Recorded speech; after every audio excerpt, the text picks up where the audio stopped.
दोस्तों नमस्कार, मैं हूं मनोज अलीगढ़ी। जिला सत्र न्यायालय परिसर के सामने से पुलिस के जवान और बहुत सारे कुछ हाथों में पट्टिकाएं लेकर प्रदर्शन करते हुए युवकों की गूंज यहां तक आ रही है। आना तो किसी कार्य से हुआ था, लेकिन चूंकि युवाओं की बड़ी भीड़ को देखकर रुकना पड़ा आखिर माजरा जानने के लिए। क्या माजरा है? हाथों में नीली पट्टिकाएं लिए युवकों की टोली आगे बढ़ रही है। कुछ अधिवक्ता गण भी उसको लीड करते हुए नजर आ रहे हैं। युवाओं की टोली नीले पीले हरे वस्त्रों में स्पष्ट नजर आ रही है और देखने में आएगा कुछ बौद्ध भिक्षु भी यहाँ पर नजर आ रहे हैं। हर जोर जुल्म की टक्कर में संघर्ष हमारा नारा है और ये प्रदर्शनकारी अपनी मांगों को लेकर आगे बढ़ते हुए नजर आ रहे हैं।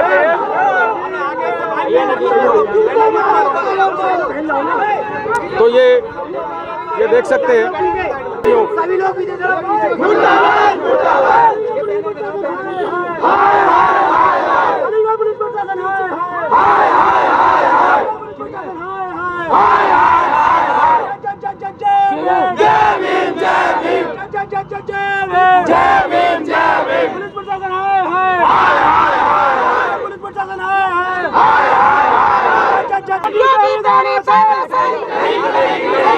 दलितों पे अत्याचार। तो ये देख सकते हैं महिला हो या दम्म भिक्षु हो, ये कुछ अपनी मांगों को लेकर प्रदर्शन करते हुए नजर आ रहे हैं। अलीगढ़ अंबेडकर पार्क से, घंटाघर के निकट अंबेडकर पार्क से अपनी मांगों को लेकर आगे बढ़ रहे हैं। आखिर माजरा क्या है, उसके लिए बहुत से लोगों से बात करेंगे। एकत्रित होकर, संगठित होकर कहाँ चल रहे हैं, ये देखिए लगातार सिलसिला जारी है। युवा, महिला, बच्चे, सभी लोग, हर वर्ग के युवक यहाँ पर देखने को मिल रहे हैं। नहीं चलेगी, नहीं चलेगी, नहीं चलेगी, नहीं चलेगी।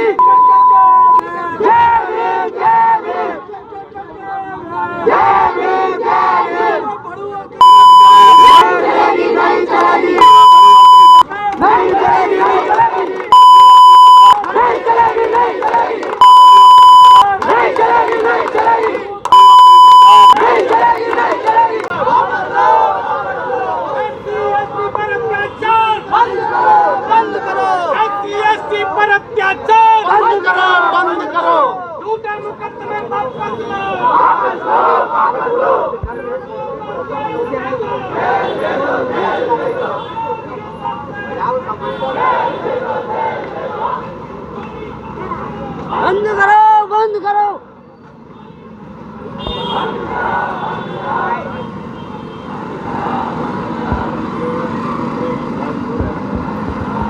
अरे अम्मा, कहाँ जा रही हो तुम?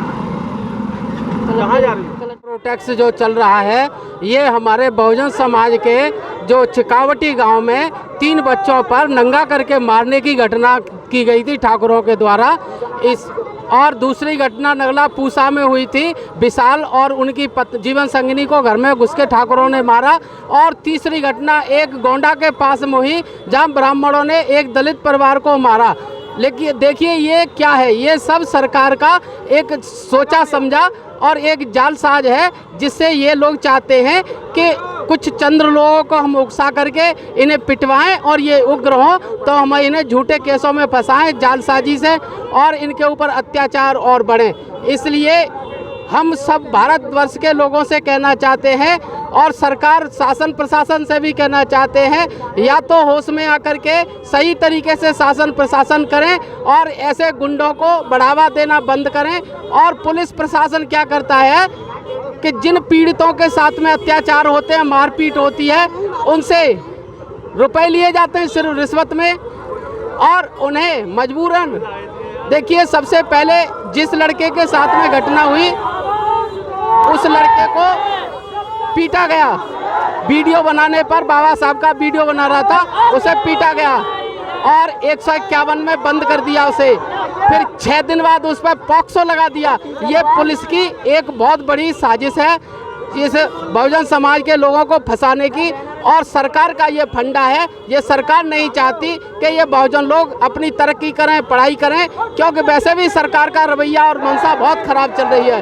तो साधुवाद, ये हम पूरे देश में मैसेज भेजना चाहते हैं आज इस मजबूरी को देखते हुए अलीगढ़ का भिक्षु संघ भी अपने इस प्रोटेक्टकर्ताओं के साथ खड़ा है और जब तक इन्हें न्याय नहीं मिलेगा हम लोग इनके साथ कदम से कदम बढ़ा करके चलते रहेंगे। या तो अपने आप को और अपने जुर्म करने वालों को सुधार लें, नहीं तो ये आग देश में बहुत तगड़ी फैलेगी जिसका संभालना आप लोगों पे बहुत मुश्किल हो जाएगा।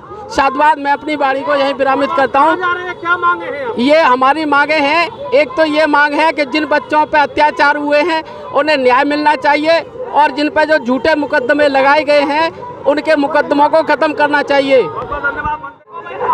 श्रद्धावान उपासकों और उपासिकाओं, आज पुलिस प्रशासन ने आज मुझे थाना गांधी पार्क के एसओ ने मुझे नोटिस देने की कोशिश की और मुझे ये कहा गया कि आप बुद्ध विहार आदर्श बुद्ध विहार नगला मानसिंह से बाहर नहीं निकलेंगे।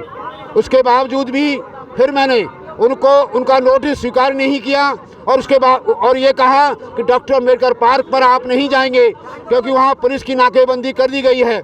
फिर भी हम लोगों ने यहाँ करके अपने जनबल के आधार पर हम डॉक्टर अम्बेडकर पार्क आए और ये पैदल मार्च करते हुए जिला प्रशासन को डीएम के द्वारा हम राष्ट्रपति को ये ज्ञापन देने के लिए आए हैं। आपको हाउस अरेस्ट करा, क्या कारण था? ये कहा गया कि कोई भी प्रदर्शन नहीं किया जाएगा क्योंकि उसकी वैधानिक मान्यता नहीं है, उसकी परमिशन नहीं दी गई है। हमने कहा कि परमिशन क्यों नहीं देंगे आप? हमने नोटिस दिया है प्रशासन को नोटिस दे दिया। उसके बाद प्रशासन की व्यवस्था है कि वो अपनी उसकी व्यवस्था करें, शांति व्यवस्था को कायम करें। हमारी जिम्मेदारी थी कि प्रशासन को नोटिस देना और नोटिस के बाद प्रशासन की जिम्मेदारी है कि वहाँ पर व्यवस्था को देखें। जब परिवार वगैरह सब कुछ त्याग चुके हैं तो इस प्रदर्शन में आने की क्या आवश्यकता? हमें बताएं। जब समाज के लोग हमको सब कुछ देते हैं, हमको चीवर दान करते हैं, हमको धन दान करते हैं, हमको रोटी देते हैं और हमको बुद्ध विहार बना के देते हैं, तो हम लोगों ने अपने तन पर चीवर रखा है। तो हमारी जिम्मेदारी है कि समाज के साथ जुल्म जाती हो तो भिक्षु संघ ने तय किया कि हम समाज के लिए मरेंगे और मिटेंगे। अगर समाज हमारा जिंदा नहीं रहेगा तो हम जिंदा रह के क्या करेंगे? इसीलिए हमारी जिम्मेदारी है। सरकार तो सबके साथ और सबके विश्वास की बात कर रही है, वहाँ पर कहाँ कमी महसूस कर रहे हैं? सरकार झूठी बातों का प्रचार करती है, वो सच्चाई से बाहर है क्योंकि वो जो संविधान में दिए हुए अधिकार हैं उनको वो लागू नहीं करना चाहती। संविधान के तहत वो नहीं चलती, वो मनुस्मृति को लागू करना चाहती है इस देश में। क्योंकि जिस समय उस देश के संवैधानिक पदों पर बैठते ही तो वो ईश्वर की शपथ लेते ही, संविधान की शपथ नहीं लेते। और बड़े शर्म के साथ कहना पड़ता है कि वो लोग संविधान की शपथ नहीं लेते, इसीलिए संविधान को नहीं मानते। और उनका काम क्या है कि भूखे नंगे लोग, वो सदियों से भूखे नंगे लोग हैं और इस देश को भुखमरी के कगार पर जातिवाद के जहर में घोलना चाहते हैं। यहाँ पर सांप्रदायिकता फैलाना चाहते हैं, हिंसा फैलाना चाहते हैं। इसके आधार पर इस देश में अपनी सत्ता एक छत्र कायम करना चाहते हैं। वो नहीं चाहते कि इस देश में लोकतंत्र बहाल रहे। इस लोकतंत्र को ख़त्म करने के लिए शासन प्रशासन ने मिलकर के रणनीति बनाई है कि किसी भी तरह से यहाँ पर कभी भी कोई चुनाव न हो और लोकतंत्र को ख़त्म किया जाए, क्योंकि लोकतंत्र के आधार पर हम सब लोगों को सबको बराबर के अधिकार हैं।